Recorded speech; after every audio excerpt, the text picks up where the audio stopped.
Before we get into today's edition of Just the Truth, let me tell you about the latest special from Mike Lindell at MyPillow. The standard MyPillow, normally $49.98 for a limited time only, just $14.88 with promo code Joey. Go to MyPillow.com, click on the radio listener specials, and see all the specials. There's a limited quantity of just 10 at this special price. That's $14.88 with promo code Joey. Thanks for joining me in the PhD Weight Loss Studio. To lose weight for the last time, visit myphdweightloss.com. The much-anticipated interview of President Donald Trump and Elon Musk with Sean Hannity aired last night, and it was quite interesting to see these two very powerful, very rich men who obviously have become good friends interact and talk about just wanting to do something good for the country. We have the highlights for you. Remember those pardons that Joe Biden handed out as he was exiting the White House? One of those responsible for the brutal murder of 2 FBI agents in South Dakota. Because of Joe Biden, this killer is being welcomed home at a party hosted at a casino near the location where the murders were committed back in 1975. Precinct RE-ORG is just around the corner. South Carolina state law requires the Republican Party to have its precinct reorganization meetings in March, so each county is working hard to make those plans. Joining us today is Curtis Smith, chairman of the Spartanburg County GOP, to give us the details. And Congressman William Timmons is on the House DOJ subcommittee. And they had their first hearing last week in an effort to help President Trump weed out waste, fraud, and decrease the size of the federal government. Congressman Timmons joins us a little later in the show as well.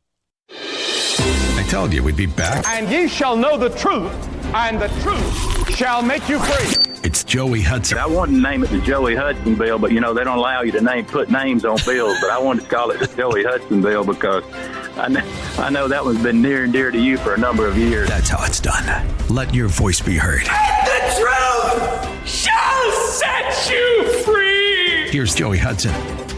The much-anticipated interview of President Donald Trump and Elon Musk with Sean Hannity aired last night, and Hannity started with a light note, kind of kidding about the fact that Twitter X just settled a major lawsuit with Trump where they agreed to pay him $10 million. Here's the exchange. I got to start with this. So he's working for free with Doge. He's kind of put a lot of his life on hold. And you sued Twitter a number of years ago. You just made him pay you $10 million? That's right. I sued from long before he had it. Yeah. And I mean, they really did a number on me, and I sued and they had to pay, they paid $10 million settlement. You're okay with that? I mean, I left it up to the lawyers and the team running Twitter. So I said, you guys do what you think is it makes sense. I think it's fun. I think it's a very low. I was looking to get much more money than that. So you gave him a discount when the lawsuit. He got a big discount. I don't think he even knows about it. He's become one of your, if you read and believe the media, he's become one of your best friends. He's working for free. Obviously, this suit started long before Elon Musk purchased X, but still, it would have to get your attention that you just paid a guy $10 million and you're volunteering your time to help him become successful. You're away from your company. You're trying to make this guy's presidency a success. Now, again, this is a little different because it's very evident that Elon Musk and Donald Trump have great respect for one another, and they share a special friendship, and they have a love for our country. At one point, Musk stopped Hannity to make it clear that he really does love the president. If you read and believe the media, he's become one of your best friends. He's working for free for you. Well, I love the president. I just want to be clear about that. You don't care about that. I know. I love the president. You love the president. I think President Trump is a good man, and he's, It's nice the way he said that. There's something nice about it. It really is. It is.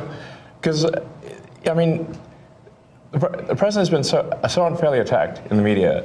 It's really outrageous. And I've at this point spent a lot of time with the president, and not once have I seen him do something that was mean or cruel or wrong. Not once. I've known him for 30 years. Yeah. And I've never seen anybody take as much as he's taken. Yeah. And we've discussed this, and I'm like, how do you deal with it? Did I have a choice? Well, you would say that to me. I'm like, what am I going to do? Worry about it? And, and then culminating in 2 assassination attempts, which resulted in your endorsement. Well, I was going to do it anyway, but that was a precipitating event, yes. That speeded it. up Yeah, a little bit? yeah. The day of the I assassination. didn't know that. Yeah. It sped it up, but I was going to do it anyway. As both Hannity and Musk joke about their friendship with Trump, this is a side of Donald Trump that most people don't necessarily see. Now, I don't know President Donald Trump. I've met him maybe twice, but I have friends and coworkers who do know the president, and they're quick to say that Donald Trump is a kind and a generous man. He helps people in ways that go unnoticed. He does things that he doesn't brag about. Now, yes, he can be loud. He can be in your face when it's in politics, but he's also a kind person who likes people, who loves to help people. And he's been doing this for years now. But the left want to demonize him. And this is the real sad part of American politics now. Hannity also brought up the elephant in the room, so to speak, asking the two if they understand that the left is trying to drive a wedge between their friendship. They're trying to divide them, hoping to turn them against one another. You're both aware, you have to be keenly aware, that the media and the punditry class, not that, I think you've proven they have no power anymore because they threw everything they had at you and they didn't win. And that was, the New York Times, Washington Post, 3 networks, every late night comedy show, 2 cable channels. They just threw everything, lawfare, weaponization. Sure. And now I see they want you two to start, they want a divorce. They want you two to start hating each other. And they try, President Elon Musk, for example. You do know that they're doing that to you. Oh, I see it all the time. They tried it, then they stopped. That wasn't. They have many different things of hatred. Actually, Elon called me. He said, they're trying to drive us apart. I said, absolutely. They said, we have breaking news. Donald Trump has ceded control of the presidency to Elon Musk. President Musk will be attending a cabinet meeting tonight at 8 o'clock. And I say, It's just so obvious. They're so bad at it. I used to think they were good at it. They're actually bad at it, because if they were good at it, I'd never be president. Because I think nobody in history has ever gotten more bad publicity than me. I could do the greatest things. I get 98% bad publicity. I could do, outside of you and a few of your very good friends, it's like the craziest thing. But you know what I have learned, Elon? The people are smart. They get it. Yeah, they do, actually. They get it. They really see what's happening. Yes. And at the end of this interview, what I would like is I want people to know the relationship and know more about you. What is the relationship, Mr. President? Well, I respect him. I've always respected him. I never knew that he was right on certain things, and I'm usually pretty good at this stuff. He did Starlink. He did things that were so advanced and nobody knew what the hell they were. I can tell you in North Carolina, they had no communication. They were wiped out. Those people were, they had rivers in between. Land that never saw water, all of a sudden it was a river and a vicious, like rapids. People were dying all over. They had no communication. They said, Elon Musk? They didn't really know I knew him. I said, yeah. He said, could you get Starlink? It's like the first time I ever heard of it. I said, what's Starlink? A communication system. That's unbelievable. I have it. Yeah. And he said, I called him and I said, listen, they really need it. And he got like thousands of units of this communication, and it saved a lot of lives. He got it immediately, and you can't get it. I mean, you have to wait a long time to get it. But he got it to him immediately, and I said, that's pretty amazing, and I didn't even know he had it. It was a great interview. If you missed it, it's worth going back and catching up and watching some of it, because we're going to see a lot of Elon Musk. We're going to see a lot of he and President Trump working together. And just think about what they've done in just a month together and what they'll be able to accomplish over the next 4 years. It's going to be fun to watch, and our country is going to be a lot better off because of it. The Democrats are scrambling to blame Trump on everything. This time, it's Chuck Schumer spewing absolute nonsense about the plane crash in Toronto. Did you hear this? Have you seen the story? Of course, Delta Airlines, their flight from Minneapolis crash landed in Canada. Horrific. And thank God, it's just amazing that everyone survived. There were a couple of serious injuries, but still they're expected to survive. It flipped upside down, skidded across the runway, burst into flames. So Schumer's out there claiming that Trump's supposed cuts to the FAA somehow caused the crash in Canada. Enter White House Press Secretary Caroline Leavitt, who absolutely torched Schumer's ridiculous claim. First, she pointed out the obvious. This was a Canadian crash in Canadian airspace under the watch of Canadian air traffic controllers. And she went on to talk about the fact that so far, nothing Trump has done has even affected the FAA and the air traffic control system in the United States. There have been no cuts yet that would affect air traffic controllers in the U.S. And in fact, she talked about the fact that Trump and his Secretary of Transportation, they are promoting a recruitment program to hire more air traffic controllers. It's just another example of how the left, they're panicking and they're trying to pull out anything they can to try to tear down Donald Trump. There's a lot of talk about making America great again, and it begins with making America healthy again. Dr. Ashley Lucas and her team at PhD Weight Loss are at the forefront to educate and guide you to be your best self. The millions being spent in propping up Big Pharma are astounding, only to create long-term dependency and harmful side effects. Let's take a natural approach that isn't connected to a pharmaceutical company's bottom line. The coaches at PhD Weight Loss will show you how. The entire program is centered around science and nutrition, a proven roadmap that has helped over 8,000 clients lose over 331,000 pounds. You'll learn what to eat and when, how to quiet cravings, and finally get rid of that belly fat. Plus, you'll never take a medication. How many pounds would you like to lose in 2025? Do it the natural way with PhD Weight Loss, here to lead the charge to make America healthy again. Call PhD Weight Loss and schedule your consultation. 864-644-1900. That's 864-644-1900, or go to myphdweightloss.com. Last week, the Delivering on Government Efficiency House Subcommittee held its first hearing, led by Representative Marjorie Taylor Greene. The committee will be working directly with the White House on President Trump's plan to reshape the federal government. On our guest line today, representing South Carolina's 4th District, Congressman William Timmons. Welcome, sir. How are you? Joey, doing great. Good to be with you. These are exciting times, That's for sure. Congressman, you and your colleagues have been busy the last few weeks. The pace that President Trump has set for his first few weeks in office is pretty fast. Is Washington accustomed to moving this quickly? Absolutely not. But when you have $36 trillion in debt and a $2 trillion annual deficit and hundreds of billions of dollars are being stolen, hundreds of billions of taxpayer dollars are being stolen, this is the appropriate pace to take. Yeah.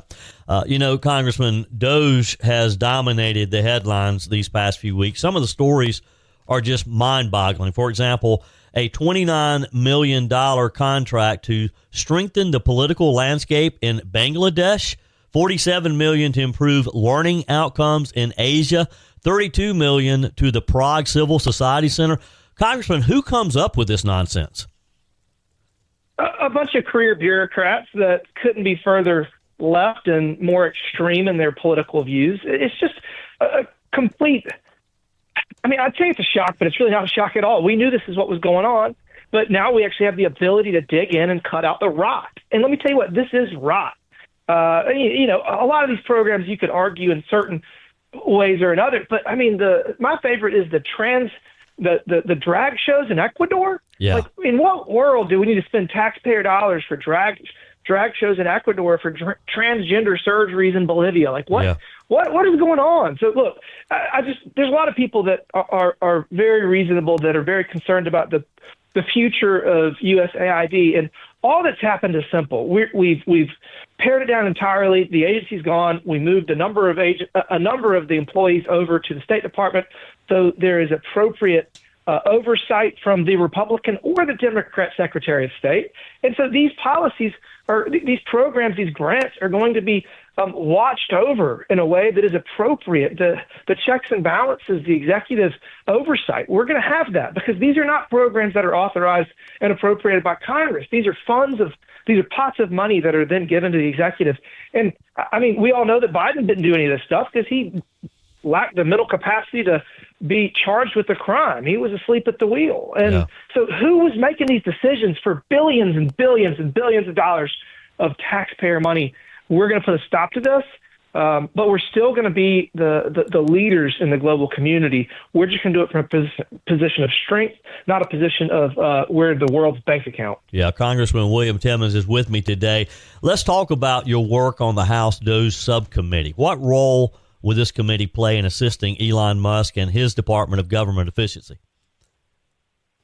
So we're doing the same thing that the DOGE fire teams in each of the agencies are doing, but a whole of government approach. Our first hearing was on Medicaid fraud. And so just for example, if you have enhanced identity verification and enhanced income verification, we could save $200 to $300 billion a year. If you expand that across all government benefits, meaning you have to show that you are who you say you are, and you have to show that you have the financial situation required to get the benefits, that will save $1 trillion a year. Yeah. This is 2025. You can easily upload your photo ID, and you can easily provide your bank information so we can verify this stuff. Because I want to help people that need help. But guess what? We're running out of the ability to do that because people are stealing from the government. People are stealing across the government. And that is putting a strain on our resources. We can't keep going down this path, and it's immoral to allow people to get benefits that they are not entitled to at the expense of people that need them. So, look, we're doing the right thing. The left is going to kick and scream, it seems, all the way, but I kind of think that's the best part. Yesterday, Mr. Musk posted that there are millions of people in the Social Security database ranging from the ages of 100 to 159, and that there are more eligible Social Security numbers than there are actually citizens in the United States. How does this happen? We're going to get to the bottom of this, but I think some of those numbers are the original Social Security recipients. And most people don't realize this, but there was a person getting veterans benefits from the Civil War up until probably 10, 20 years ago, because somebody fought in the Civil War when they were 16, 17, 18, and then they got married to a 20-year-old when they were 90, and their benefits passed. So I have a feeling that some of this data is going to show that somebody passed away and they had a younger spouse, and that spouse is still receiving their benefits. That's the law. But we're going to get to the bottom of it. I mean, if there's any fraud, I think the bigger number was the number of people that received Social Security benefits that didn't have a Social Security number. Yes, wow. That's the one that gets me. Wow. How do you pay into a system to get benefits when you get old enough if you don't have a Social Security number to pay into the system? Yeah. From the 4th District, Representative William Timmons with me today. All right, so during your hearing last week, Maryland Democrat Representative Melanie Stansbury stated that it's wrong to allow, quote, Elon Musk and his hackers to gain access to sensitive databases like the U.S. Treasury payment system. Now, what does she think Musk could possibly do with the data other than hold the federal bureaucracy accountable? Look, they're flipping out because all of this money that we're stopping, all of these programs, it goes to like-minded people and all these Democrat donors that are giving all of this money away. I mean, USAID, the donations from the almost 10,000 employees, 98% of that money went to Democrats. I mean, again, I don't care what bureaucrats are doing with their campaign contributions, but it just goes to show you that the Democrats are flipping out because this is their people that they feel are getting wronged. But at the same time, everybody got to remember, the entire campaign, President Trump said what he would do. He said Elon Musk was going to do it. And, when Joe Biden hires Pete Buttigieg to go run, Department of Transportation with zero qualifications whatsoever in any reasonable respect, nobody thinks it's inappropriate for him to do that. Elon Musk has the qualifications to go through government and to right this ship.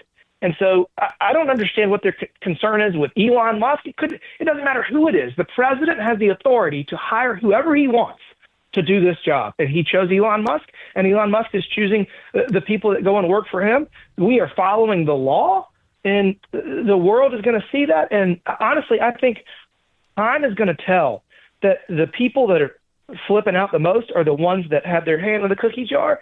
And I mean, we're going to get to the bottom of this, and they ain't going to like it, but we're going to do it. Yeah. Congressman William Timmons, is always a pleasure. I appreciate what you're doing. And look, we're going to be watching very closely. I can't. When is your next subcommittee hearing? I think it's going to be in a couple of weeks. Yeah. I'm not sure it's been publicly released, so Okay. I don't want to get ahead of the chairwoman. Well, we're going to be watching anxiously for the next hearing, and appreciate your work on that. And let's catch up again soon. Love to do it. Thanks for having me. Sure thing. Your comments are welcome on the Furman Ford text line, 864-477-JOEY. That's 864-477-5639. Emails always welcome, joey@joeyhudson.com. Strikes to the heart of FBI agents. These two agents were brutally executed. And so the FBI family feels very strongly today, as we did in 1975. We feel that devastating loss of those two agents. So it is something that the FBI has a long memory. We are a very traditional organization. Our stories of our heroes are passed down from generation to generation. And so the other major issue is this could happen to anyone. It could happen to any one of us today. And so I think it's something that we feel very strongly about, and we want to continue to see it through. There's been appeal after appeal after appeal, all the way up to the Supreme Court on two separate occasions. The sentence has been upheld every single time.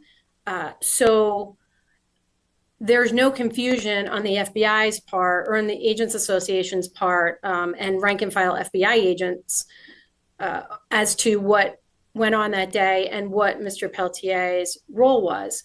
And it's been reviewed over and over these several decades. At this point, we feel he should continue to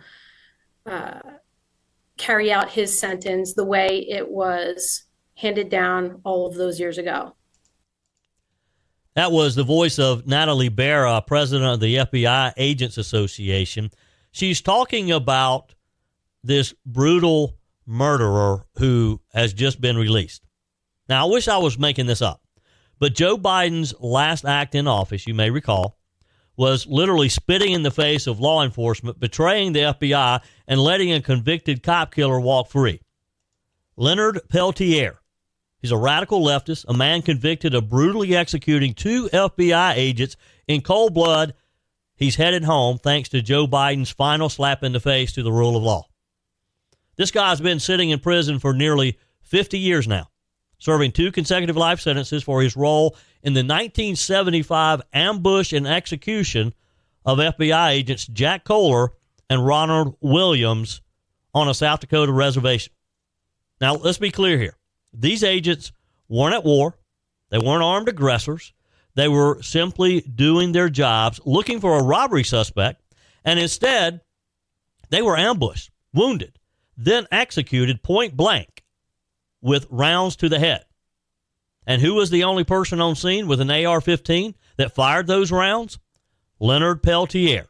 Now, Peltier and his radical left-wing defenders have spent decades painting him as a political prisoner, calling his conviction unfair, claiming prosecutorial misconduct. Well, here's the truth. His conviction was upheld after more than a dozen appeals, including 2 that reached the Supreme Court. So I guess the Supreme Court's been wrong twice. His parole request was denied just last year, again. Bill Clinton refused to pardon Peltier. And Joe Biden's old boss, Barack Obama, also refused to pardon Peltier. But good old Joe Biden, oh no, he caved because the radical left demanded that he do this before leaving office. So let me tell you who begged Biden not to do this. Former FBI Director Christopher Wray. He called Peltier a remorseless killer, said granting clemency would be an affront to the rule of law. The FBI Agents Association, you just heard Miss Natalie Berra. They're furious, saying that this murderer doesn't deserve the mercy he denied his victims. The families of Jack Kohler and Ronald Williams, who just watched their loved one's killer walk free while they're still suffering. This killer is literally on his way to a welcome home party at a reservation casino, the same reservation where the murders took place. But what did Joe Biden do? He listened to the left-wing activists instead of law enforcement.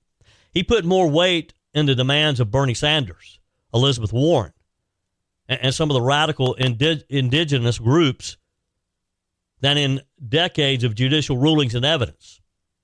And now, this convicted killer headed home to a celebration, again, at a casino. That's right. He's not going home in disgrace. He's being welcomed as a hero by the radical left. Imagine being the families of those slain agents and watching this play out. Imagine being a potential law enforcement officer, a young man or woman who aspires to be an FBI agent, and you see a man who murders potentially your fellow agents just walk free. He just thumbs his nose at law enforcement. And let's not forget, this is just another example of the Biden administration, and thank goodness they're out of here. The Biden administration prioritizing criminals over law enforcement. They let violent offenders roam free. They attacked police officers, and now they're pardoning cop killers on their way. He pardoned them on his way out the door as a final slap in the face. This is just one other reason why we have to make sure that history records Joe Biden as the absolute worst president in our country's history. We got to keep repeating this. We can't let the left-wing media gloss over these types of actions as Joe Biden was leaving office and rewrite the narrative. We got to make sure. Now, again, I know that Joe Biden's, he's gone. Some people, I've had emails from some of you saying, forget about Joe Biden. He's out of here. And I get that. And I agree. But we also got to be sure that the history books record who Joe Biden really was. We can't have some biographer writing, glossing over his real record and making him look like he was actually an effective president. Folks, this is why Donald Trump's back in office.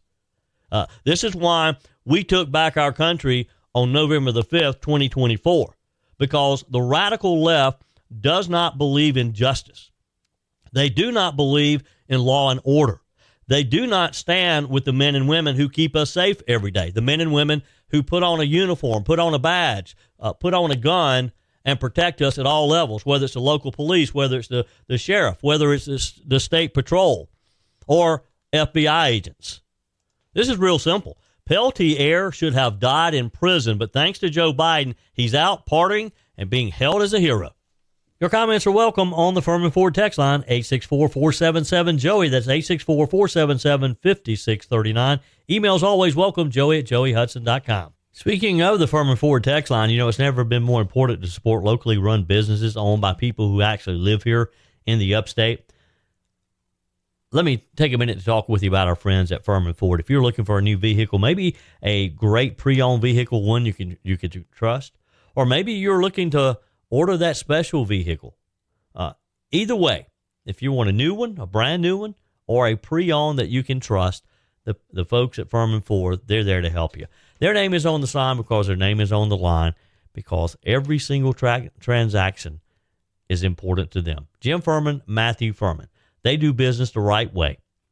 When you stop by, when you give them a call, or maybe when you just send them a quick email, you're always going to have access to a member of the Furman Ford family. And by the way, they also offer great service, and you're not going to have to wait weeks and weeks to get it done. And you do not have had to purchase your vehicle at Furman Ford. Doesn't even have to be a Ford. They service all makes and models. Visit my friends at Furman Ford online at furmanford.com, furmanford.com. We're in the middle of making all the preparations for reorg this spring. In just a few weeks, counties will start having their precinct meetings, and then the county conventions, and then the South Carolina GOP will convene in Columbia in May for the state convention. On our guest line today, a guy who's done this a few times, Chairman of the Spartanburg County Republican Party, Curtis Smith. Welcome. Good morning to you. Good morning, Joey. I hope everybody's doing great. We are doing wonderful. I know you've been busy. Before we get into the specifics, dates and places and all, give us an overview of what takes place during reorg. Well, according to statute, by law, the Republicans reorganize in the odd years, and the Democrats do it in the even years. And what we do is we take all the precincts in the county, and they have their reorg. They all get together, elect new officers, elect new delegates to the county convention, and elect people that they nominate people they think should go to the state convention. Then after they do that during the reorg, which is the month of March, then in the month of April, the counties hold their conventions. And this year we have 1,258 delegates from our county to our county convention. That's probably the largest number we've ever had, which is going to be good. So finding locations is important that can handle this number of people. But anyway, in April, we will have a county convention, and we will elect new county officers, and then we will elect the delegates to go to the state convention, which will happen in May. Yeah. There's been some online discussion about timelines and when the precincts meet, where they're going to meet. The dates and location for the Spartanburg precincts. I understand that you guys have just posted those. All of these dates, though, the state law provides for certain meetings to take place at a certain time, right? That is correct. The law says that we have to hold the county convention at least 2 weeks before the state convention. And the state just said they're going to hold theirs on May the 3rd, which knocked out the last 2 weeks in April, which got us all scrambling because we thought we would have plenty of time to do it late April. Remember, the 1st of April, we have Easter, and then the first couple weeks in April, they have spring break where all the kids go on vacation. So scrambling to get a place and a time where 1,200 people can get together for the county convention became one of the big issues. Yeah. And then, by law, we have to do the reorg in March. And we were trying to make sure that we had the right numbers, and there were lots of discussions with the state as to what primaries we were going to use. So we had to wait until those were finalized, which just happened about 10 days ago, so that we would be able to know where we're doing. And now that's where our 1,258 delegates came from, because we used the Republican June primary to calculate how many delegates we were going to have for the county convention. Yep. With me today, Chairman of the Republican Party in Spartanburg County, Curtis Smith. All right, so let's just walk through this. So the first step in this process will be precinct meetings. When will those be, and where will they be? Well, what we have done is we've divided the county up into thirds, primarily following our county council lines, so that we can keep everybody geographically located so they don't have to drive across the county. And since now we have 112 precincts, we've added 15, 18 precincts since the last time we reorganized. So now with all these new people that are here, we decided to do these in thirds. So we have in 1 week, we did from March the 17th, the 18th, the 19th, the 20th, and 20th. We have put together 3 dates so that the team can actually run 3 locations. The first one is going to be a group, primarily it's from people who are in County Council District 1 and 3. We have a list of all the precincts, and it comes out to about 38 of them. And that will be on Monday, March the 17th at 6:30, and that's going to be at the Spartanburg Community College Tiger River campus, 1875 East Main Street in Duncan. Yeah. And we have it published online so everybody can take a look at where they are. And you'll see that, Abner Creek all the way down through the last of the ones that they have. It's a good number. Yeah. And so you said, so you basically have several nights here. The next night I see March the 18th, Tuesday. Again, that's another group of precincts. And then another on Thursday, March the 20th, another group of precincts. That is correct. Yep. So what if someone who is driving right now can't take notes? You said it's posted online. Where do they find that if they need to look it up later? Well, it's on our Facebook page, and we have sent it to over 4,000 people. We've also sent it to your radio station to be there. But if you go on Spartanburg County Republican Party at our webpage, you're going to find the Facebook site, and that's where it's going to be sitting. Oh, okay. So you can take a look at it right there. Yeah. So you can find it there. Just find your precinct and then find out which night and where you need to go to be there. Now, what should people expect to do once they get to the precinct meeting? Well, they have to bring their voter registration card and their voter registration number is what we're looking for, and a driver's license to prove that that's who they are.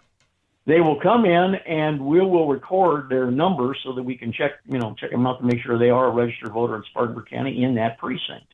Then we will direct them to tables in the room where their precinct will meet, and we'll give them a Form 1, and they will be able then to meet everybody that's in their precinct, shake hands, write down all that are there, and then they will vote on who wants to be the president of their precinct, who's going to be the executive committeeman from their precinct, who's going to be the first vice president of their precinct. So they elect the officers, and that's important because those are the people that will get out the vote and help us with communications in the precincts. Yeah. They'll be the ones who will help, organize the meetings. So when that's all done, then they vote all those people. They turn back in. They record it on a Form 2, turn it back into us. We will go down through and certify it, and then we will see all the people they've elected to come to the county convention. And with that information, then we'll be able to put together the lists of the delegates that are going to go to the county convention. Yeah. And then the county convention is when and where will that be? Well, right now it's tentative at High Point Academy, and the reason why I say it's tentative because our executive committee will meet on February the 24th to confirm it, but it'll be April the 12th. And as I said, we were looking at the month of April. The second half of April was knocked off because of the state's convention being on May the 3rd. The first weekend is Easter, and then we have spring break. So the 12th is really the only day we had left in April that would probably conveniently work with everybody. So we're going to recommend that to the EC on the 27th. And it will start, registration will start at 9 on that date, and we will try to kick the convention off at 10. Yep. Curtis Smith with me today, chairman of the Spartanburg Republican Party. If you need additional information, just look up the Spartanburg County Republican Party online. You can find them on Facebook, their website. You can get this information on there as far as where your precinct meeting will take place. And then, of course, that will lead to the county convention as well. Now, Curtis, this takes a lot of time. I mean, you've talked about a lot of details here as far as the precinct meetings themselves and then the county convention. Who does all of this? Well, we have a group of us. We're all volunteers. None of us get paid anything. And we have to go find the locations. We have to get the insurance. We have to get the security. We have to get the signs. We have to get all the Form 1s and the Form 2s put together. We have to get the envelopes so that everybody has the right information when they get to the reorg and when they get to the county convention. And then even going forward to the state convention, we have to have documentation and stuff. So we have a group of 8 of us and volunteers from the precincts who work very hard in the month of February to get this thing going. Yep. Well, it takes a lot of people to give of their time to do this, and I applaud all of you who are involved. Look, I've done this myself over the years, and it is a lot of work, but it's very it's an important part of our political process. And so, look, if you are one of those who like to be involved and you like to have input in what takes place, then this is where it all starts, right here at your precinct meeting coming up. And of course, we're talking about Spartanburg County. Other counties will have the same process, but just different times, different places. So if you're in another county, just search for your county's Republican Party, and they'll have information posted as well. Or if you can't find it, email me, and I'll try to find it for you. Curtis Smith, it's always a pleasure. Again, I appreciate the time and effort you put into this, and I look forward to seeing you. I won't see you at the precinct meeting. I'm in Abner Creek. Well, I guess I will. You'll be. Will you be at all the precinct meetings? All of them. All right. Well, I'll see. Be at all the precinct meetings. I'll see you. My precinct is Abner Creek, so I'll see you then, and then of course I'll see you at the county convention as well. Okay, Joey. Thank you. That's it for today's edition of Just the Truth. Thanks for joining me in the PhD Weight Loss Studios. To lose weight for the last time, visit myphdweightloss.com. If you haven't joined my mailing list yet, visit my website, joeyhudson.com. Click on the Connect with Joey button so that you can receive our emails and the most up-to-date news. Also, join me on my YouTube channel. Be sure and like, comment, and subscribe. Just search for Joey Hudson. As always, thanks for spending a few minutes of your day with me. Do me a favor and forward this episode to a few friends. Just click on the share button and send to your contacts. We need to build an army of conservatives to win our country back, and we can do that by continuing to share the truth with our friends and family. Keep those comments coming via the Furman Ford text line 864-477-JOEY. Email to joey@joeyhudson.com, and I love your messages on the MyPillow message line. Again, that's 864-477-JOEY, 864-477-5639. Be sure and take advantage of the MyPillow special, just $14.88 on the standard MyPillows when you use promo code Joey. Order online at mypillow.com or call 800-893-4053. We're back again tomorrow and hope you'll plan to join us. Until then, remember, God's got this. He's still in control.